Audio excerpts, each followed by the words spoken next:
Welcome to our channel. Today we how to install LastPass migration to Bitwarden safely, full guide step by step clearly. Begin by ensuring you have both LastPass and Bitwarden accounts set up. Open your web browser and log into your LastPass account. Navigate to the account settings of your LastPass vault. Find the option that allows you to export your passwords.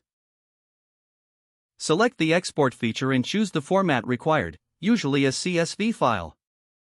Save this exported file securely on your computer. Now, log into your Bitwarden account using your web browser. Once logged in, locate the option to import passwords. Choose the file format option that corresponds to the select the CSV file you exported from LastPass. Review the import settings carefully to ensure everything is configured correctly. Begin the import process and wait for it to complete. After the import, review your Bitwarden vault to confirm all passwords have been imported. Delete the CSV file from your computer to ensure your data remains safe. Consider enabling two-factor authentication on your Bitwarden account for enhanced security. Familiarize yourself with Bitwarden's features to maximize your experience.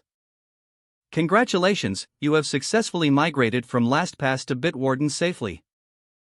If the page does not load, refresh the browser or try again in a private or incognito window.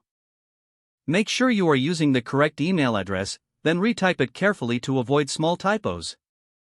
If your password is not accepted, use the reset option and create a new strong password you can remember.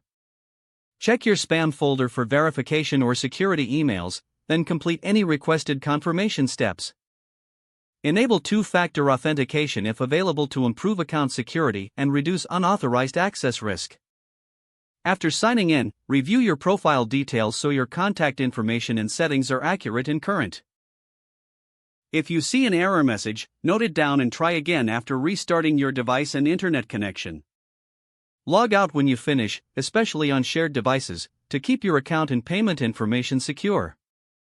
If the page does not load, refresh the browser or try again in a private or incognito window. Make sure you are using the correct email address, then retype it carefully to avoid small typos. If your password is not accepted, use the reset option and create a new strong password you can remember. Don't forget to like this video and subscribe to our channel for more step-by-step tech guides.